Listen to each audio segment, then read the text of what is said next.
Assalamualaikum warahmatullahi wabarakatuh, and hello, my name is SAIDDATUL Binti AHMAD JAFRY. My matrix number I18303298. Alright, for this chapter we are also to explain some subtopics related to this topic. Okay, for the first part, I will explain about the introduction and definition of group and teams. Alright, introduction. Most of the activities within organizations occur in groups of people, from informal groups of employees to formal autonomous work groups. Group activities can be critical to the success of organizations. The utilization of groups in task forces, committees, project teams, problem-solving teams, and self-managed teams is common in any organization. In organizational development, in order to enable companies to perform more efficiently and increase productivity, effective leaders need to establish clear rules and responsibilities for all group members. By doing so, implementing organizational change that benefit the company can be done more effectively. Okay. That means the teamwork refers to employees who are working in a group who often work together and carry out tasks to achieve team goals. A team consists of a combination of a number of individuals who have interdependent potential in terms of ability, expertise, skills, and knowledge, then have accountability with commitment to the performance of the team willing to perform tasks together. However, group work is also a unit in the organization that interacts to share information and results to assist team members in carrying out tasks assigned to joint responsibilities. Okay, next, definition of groups and teams. A work group is a collection of people working in the same area or who are placed together to complete a task.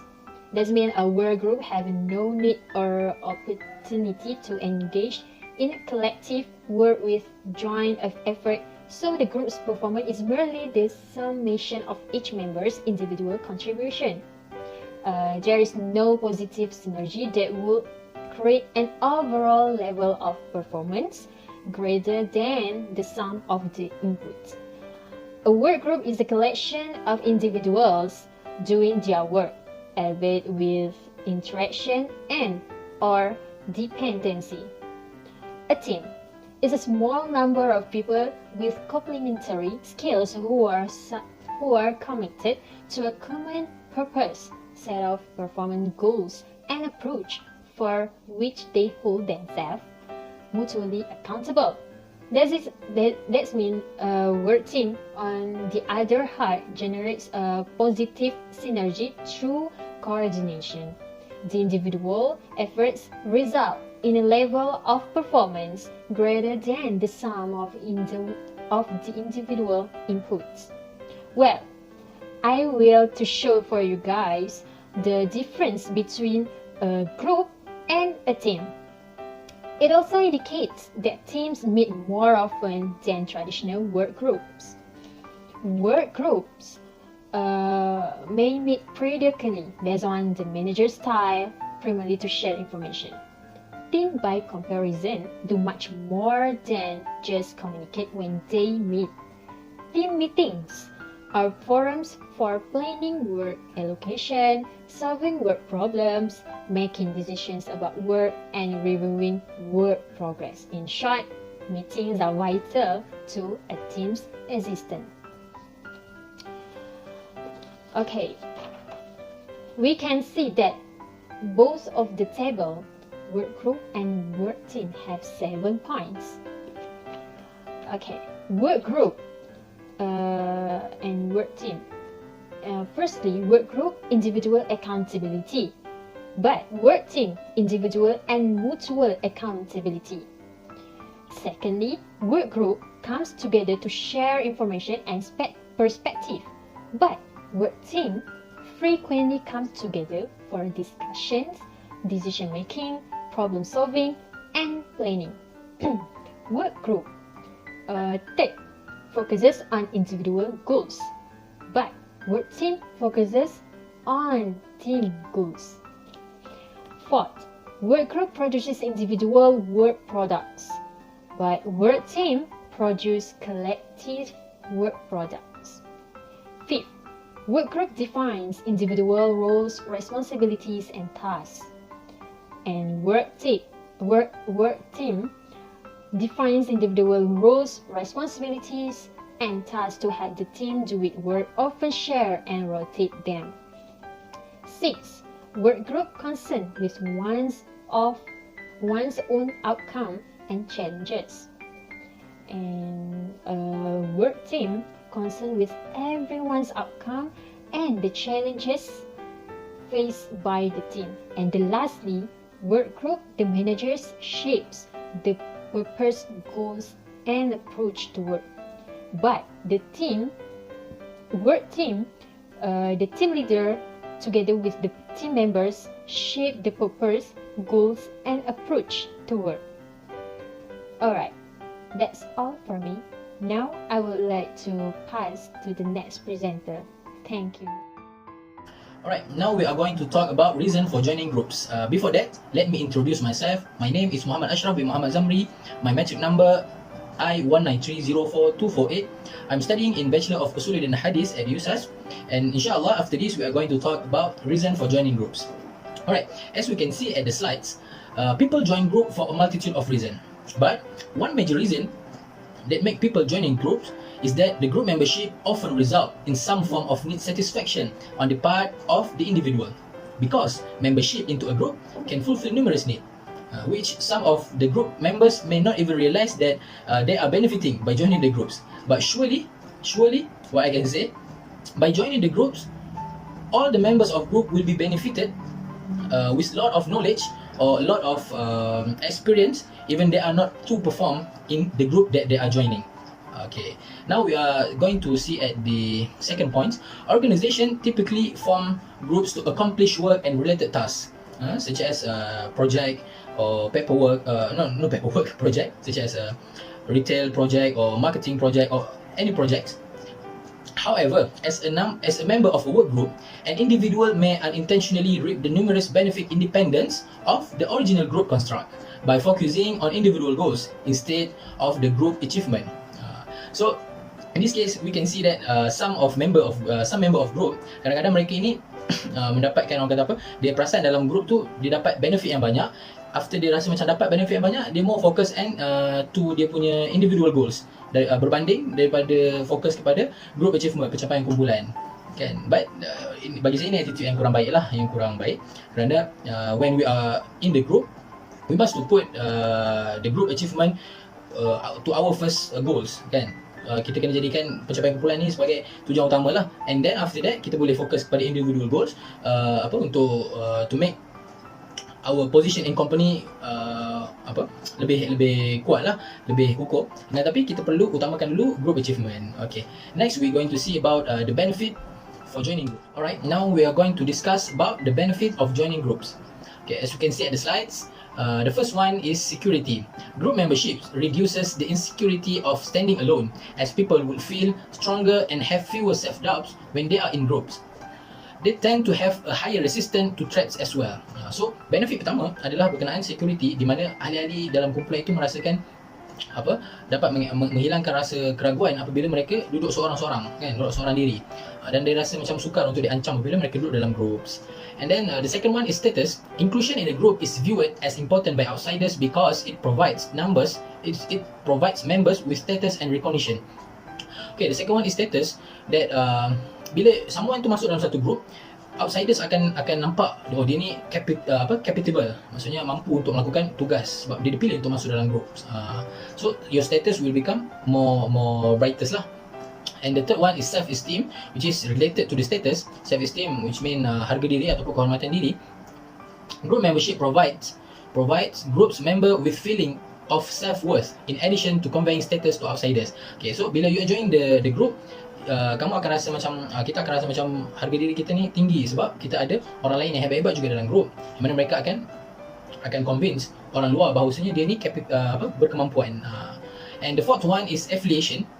Group membership fulfills social needs where people in groups enjoy regular interaction, and sometimes this can be the primary source of fulfilling the need of companionship. So affiliation ni gabungan, seperti kita tahu kalau duduk dalam groups kita akan rasa macam ada orang yang membantu, dan dia juga menjadi punca ataupun source punca lah, yang kita rasa macam ada companionship dalam kita punya perjalanan dalam kehidupan kita. And the fifth one is power and control, kan, kekuasaan ataupun kekuasaan dan juga pengendalian. With group membership comes to the opportunity of leadership roles beside a goal of that cannot be achieved individually often becomes possible in groups as powers come in the numbers. Okay, jadi power dan control ni benefit dia bila kita joining group, bila kita nak take roles satu hari nanti kita nak jadi kepimpinan, so kita dah ada group yang akan menyokong kita, so dia akan memudahkan lagi benefit kepada members of group. And the final one is goal achievement. Group have the capability to achieve more than individual acting alone. Some tasks require more than one person to do them. Those members of group need to pool their talent, knowledge and power to complete the task. The final one ni adalah pencapaian akhir lah, kan, pencapaian group itu dia akan menjadi maksimum, pencapaian kita akan jadi maksimum sebabkan bila duduk dalam group semua bekerjasama dan mengeluarkan bakat masing-masing. Okay, that's only about the reason of joining group and the benefit of joining groups. Thank you. Assalamualaikum and hello to everyone. My name is Noor Asmirali binti Muhammad Ali. My matrix number is 120304945, and I will continue this presentation with the next subtopic of the chapter, which is the type of group. There are two types of group, which is formal groups and informal groups. What is formal groups? A formal group is formed by management of organization to achieve a specific task and aim to fulfill goals and objectives of the organization. An official group has particular structure, which is hierarchy, and roles where responsibilities of the member of the groups are defined. For example, some of the common formal groups that exist within the organization or community include schools, hospitals, governments, and civic organizations. Formal groups are formulated when two or more members of an organization are assembled by the management with the purpose of achieving a specific task. There are rules and regulations that formal groups have to follow, and they are guided with an official leader who is supposed to enforce the laws and regulations, while at the same time offering direction and guidance to the groups. Next, we'll go to division of formal groups. Division of formal groups is divided to two categories, which is command groups and task group, or we can also call it as task forces. A command group is a group that composed of individuals who reports directly to a given manager. For example, the subordinate reports directly to his or her supervisor. While task group or task forces is a group of people working together to complete a task given. And in this group, members are brought together to accomplish a specific goals within a specific time frame. The last type of group is informal groups. These groups are formed with friendships and common interests. It can be formed spontaneously by members.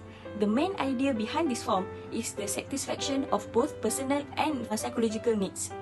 These groups are formed by two or more members, and informal groups also does not follow a defined pattern, rules or guidelines, and no official leader controls the groups.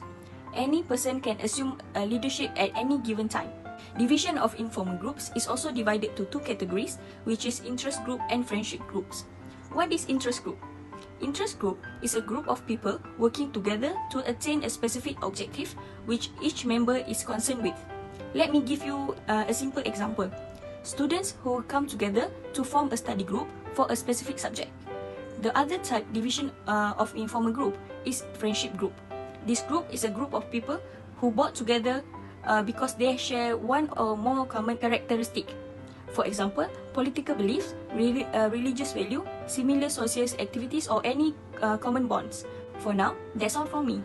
My teammate SAIDDATUL ROSMAWATI will continue this presentation. Thank you. Alright, thank you to my friend Asmira. Okay, next slide. A manager lead and self-managing teams. Okay, teams can be vertical, which is functional, horizontal, which is cross-function, or self-managed, which is self-directed. It also can be used to create new products, complete specific projects, ensure quality, or replace operating departments.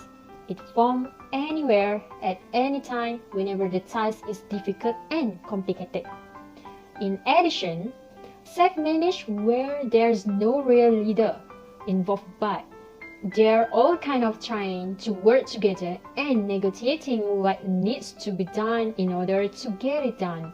And there's a lot of literature that shows that self-management teams tend to work very effectively.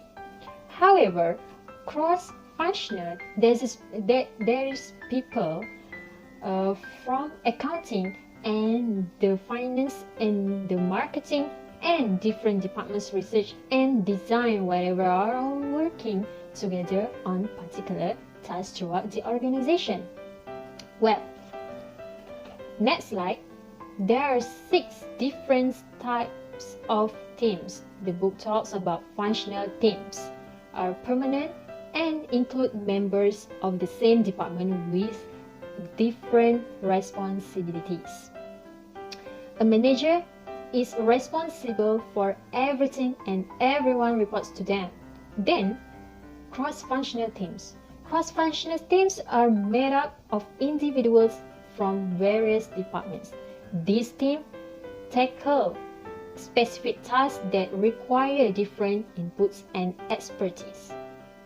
There's self-directed work teams. Self-directed work teams are employees of the same organization who work together. Even though they may have a wide array of objectives, their aim is to reach a common goal.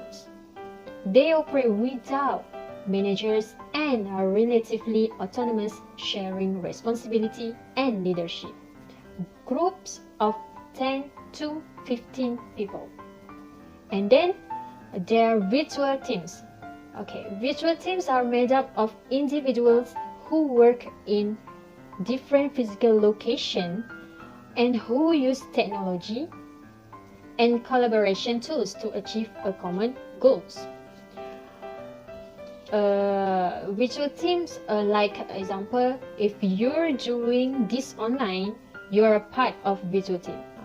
Like now, this online. Okay. And then task forces. Task forces are usually temporary and set up for a particular purpose, which is working on specific projects or to find a solution to highly critical problems. Okay.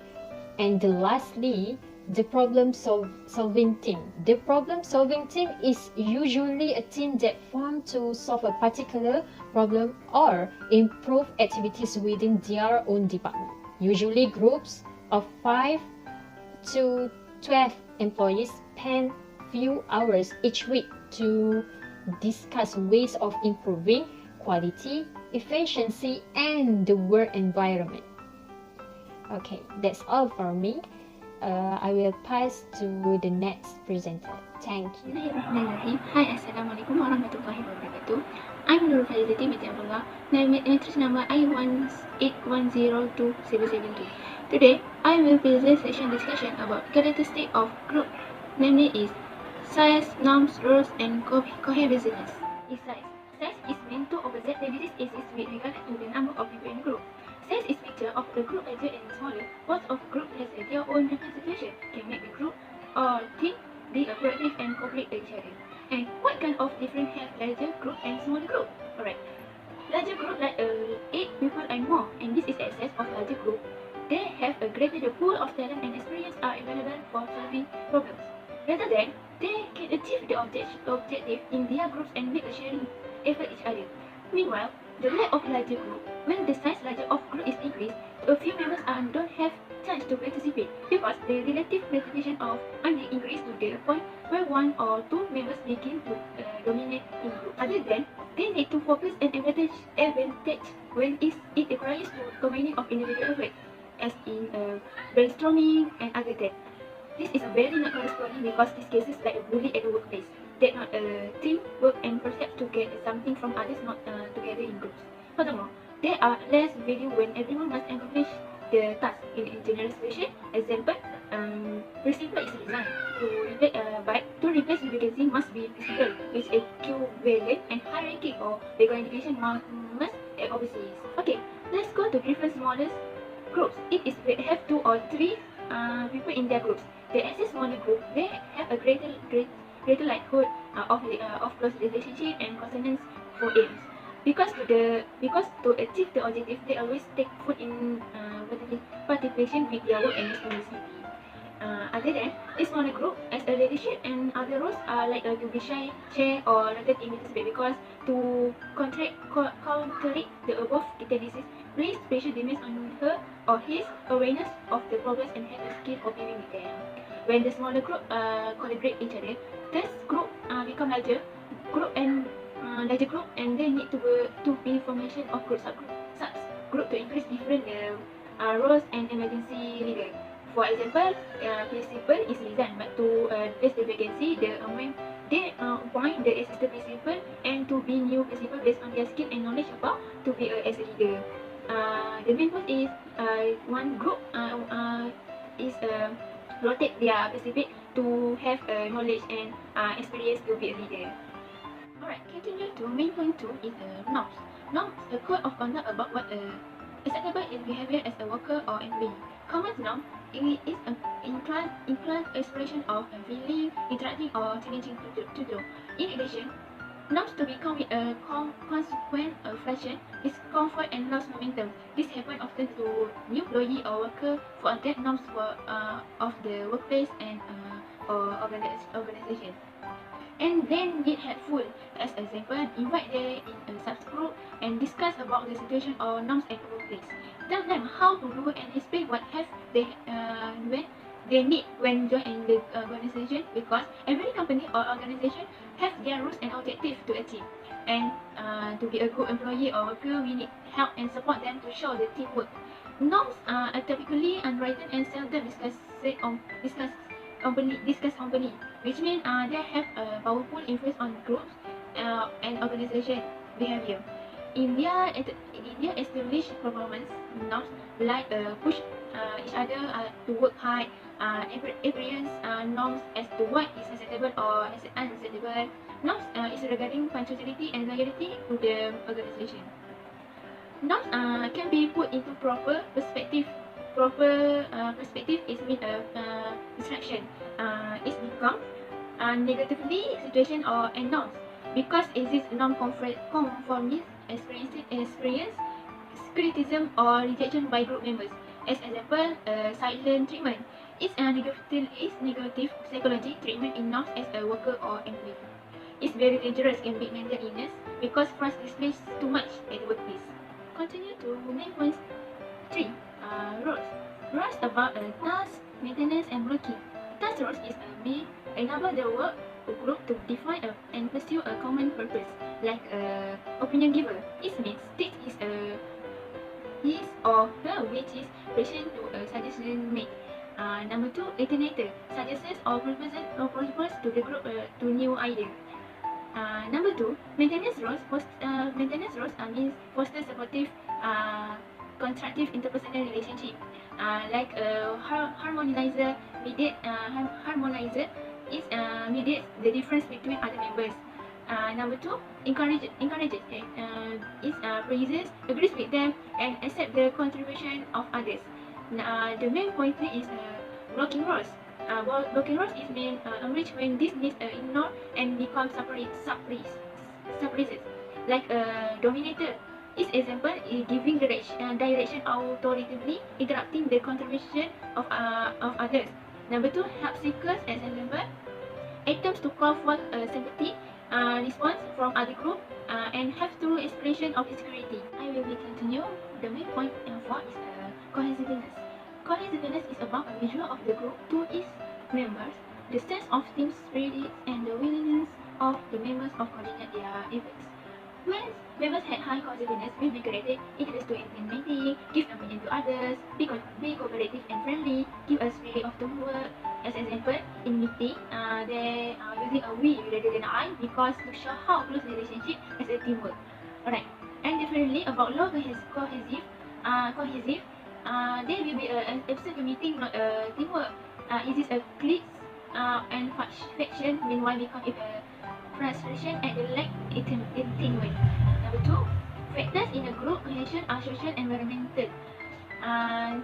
That means the factor social is making when there are things which can occur within a group and its members which encourage people to stay in a group, stay focused on group goals. And then environmental factors of environmental cause external factors which make staying together as a group more or less appealing. And this is a kind of cohesiveness in group need to apply in organization or group, because group will remain strong and stable.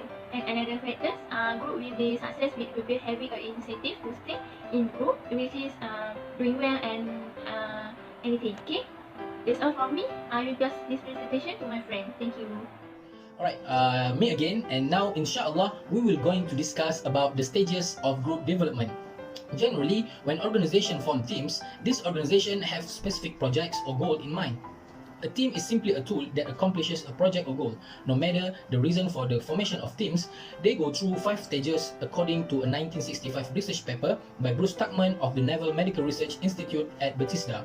And as we can see, the figure above, 5 stages according to research paper by Bruce Tuckman, it started with forming stage.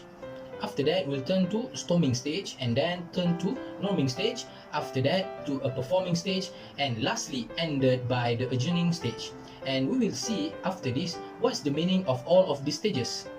The first stage that we are going to define now is the forming stage. What is the forming stage? In this forming stage, the member of group must knowing each other while familiarize themselves with their task and other individuals who are interested in the project, such as their supervisors. After that, they must looking up to the group leader for guidance and direction and forming preference for future subgrouping. The group leader must make some rules of behavior seem to keep things simple and avoid controversy, such as avoid a serious topic like politic issues or any other serious topic, and feelings such as feelings between the members of group or any feelings at house. After that, the leader of group must make the discussion compact to center on defining the scope of the task and how to approach it, and other similar concerns that include informing discussion.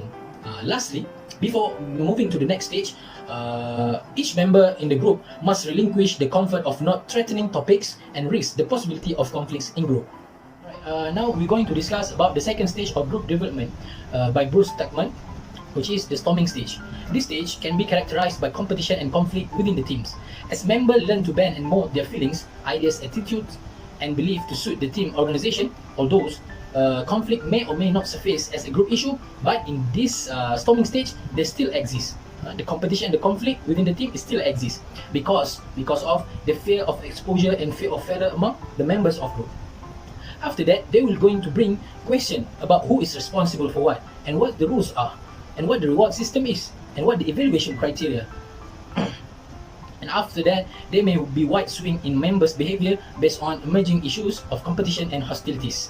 So the conclusion, in order to progress to the next stage from the storming stage, team members must move forward from a testing and proving mentality to a problem-solving mentality, which is they must to understand each other and also give the kepercayaan kepada setiap ahli-ahli kumpulan masing-masing. Begitu. Baik, jadi kita and after this we will going to look about the third stage of this group development. Alright, for the third stage of this group development by Bruce Tuckman, which is known as norming stage. It means teams' relations are characterized by cohesion. Teams member actively acknowledge all members' contribution, build a community, maintain the team focus and mission. Also, in this stage, members begin to know and identify with one another.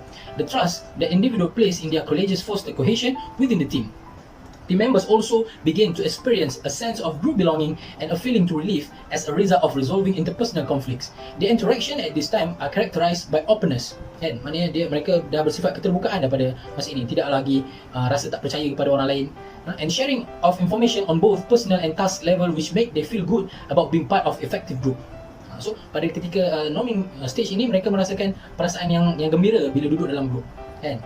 But The major drawback of norming stage is the members may begin to fear the inevitable future breakup of the group because they are feeling comfort among each other, among of the member of group, and they feel very sad if going to separated in future. Kerana mereka dah terlalu selesa dengan kerja berkumpulan dengan ahli-ahli yang telah rapat dengan mereka. Okay, that's all right. After the norming stage, before this, the group development will turn into the next stage, which is the performing stage. At this performing stage, team members will enjoy work independently and in the same time also support those who can come back together and work interdependently to solve the problems. We can say also at this performing stage, the team is unified. The identity was complete. The team morale was at the high pitch, and the team loyalty was intense. And also we can describe that the team is at their most productive work during this stage. And according to the Bruce Tuckman, at this performing stage, the task function become genuine problem solving among the member of groups, leading to optimal solution and optimum team development. And lastly, during this stage also, they are full of experience in problem solving, and the focus of members team is to emphasis on achievement of the work that given by the employer. So that is what going to happen at this performing stage. And inshallah after this we will see what's happened at the last stage of group development. Alright, last but not least, we're going now to discuss about the final stage of group development according to the Bruce Tuckman, which is the adjourning stage. This final stage is involving the termination of task behavior and disengagement from relationships. And also at this adjourning stage, a planned conclusion usually includes recognition for participation and achievement, and also giving an opportunity for members to say personal goodbyes to their friends, to their colleagues. And what I can say, this is the most hard and the most saddest moment of being in the group. And I confirm that all of us have been through this moment, this sad moment, which is we're going to say goodbye to our friend and separated and not going to work together anymore after that. But there is how the world works. And as we know also, disbanding a team can create some apprehension. And not all team members can handle this well. Macam yang mana kalau kita berpisah ni, kadang ada yang terlalu sedih sampai tahap sedih yang tak boleh digawal. Tapi benda tu insyaAllah kena think positively lah. And the conclusion of this final stage is the group member working on wrapping up the activities, not rather than on the task performance, which is mereka hanya melakukan kerja-kerja terakhir je pada stage ini dan tidaklah melakukan nak cari performance task, nak buat benda-benda yang baru, tak ada dah, sebab mereka dah pada peringkat terakhir di dalam group development. And this is only about what I can share about the group development, the stage of group development. And inshallah after this, my friend will continue about the next topic. My part is I want to talk about the managing the performance of an effective team. Okay, first, I want to talk about escalation of a commitment. Escalation of a commitment occurs when people invest resources into a course of action that they continue to invest in an investment to avoid appearing inconsistent. Next, group team. Group members try to minimize conflict and risk and consensus decision without critical evaluation of the alternative ideas or viewpoints, and by isolating themselves from outside influence. Next, advise group behavior. First, social group behavior. Social group behavior describes the tendencies of individuals to put forth less effort when they are part of a group, and diffusion of responsibility. As the numbers of the people in the group increases, people tend to feel the individuation. This team defines both the dissociation from individual achievement and the correction of personal accountability, resulting in a lower effort for individual in collaborative environment. So So this is a part for me about I talking about and I share about managing the performance of an effective team. This is my part, and thank you to our group members and to our lecturer. See you again. Thank you and Assalamualaikum. Now, we will go to literature review about this topic. The title of this literature review is The Impact of Teamwork on Work Performance of Employees.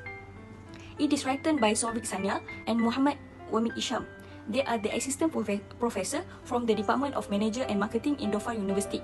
The second paragraph in the first line in the literature review stated that teamwork can be accurately defined as a group of individuals who work cooperatively to achieve a specific task or goals. This statement can be supported also by Sarah Sabir Ahmad, Asfahani Zakaria and Rosliza Muhammad Zani in 2014. Stated that a work group is collection of people working in the same area or who are placed together to complete a task. As a result of such strategies applied in workplace, the managers of such organization are clarifying the significance of teamwork and its ability to create a work environment for the workers and increase the level of creativity, productivity, and the success of the entire entity. Conti Cleaner 2003 reported that teams offer greater participation, challenge, and feelings of accomplishment. In my opinion, I believe that teamwork was defined and deliberated by some researchers as an essential occupational skill that is necessary to accomplish and achieve the vision, goals, plans, and objectives of the organization, and to activate and enhance the performance of the workers there. Secondly, teamwork is a skill highly valued in a workplace. I am fully agree with John's 2007 that stated understanding the impact of teamwork on performance is important because teamwork is viewed by some researchers as one of the key driving forces for improving a firm's performance. Thus, it's important any organization be working in teams together to accomplish organization objectives smoothly. That is all from me. Thank you. Alright, in conclusion, in this chapter, we have reviewed the group work requires the cooperation of the entire staff, and without the cooperation of this practice will not be implemented properly for the success of each of the programs owned by the institution. The goal of group work is to improve and enhance the quality of work through the ability to solve problems among team members, create a spirit of teamwork, inculcation and application of values, and positive work ethic. True involvement and interest in work will give high work motivation to team members and create an awareness of responsibility towards themselves, the team, and department. Okay, that's all from us. Thank you. Assalamualaikum warahmatullahi wabarakatuh.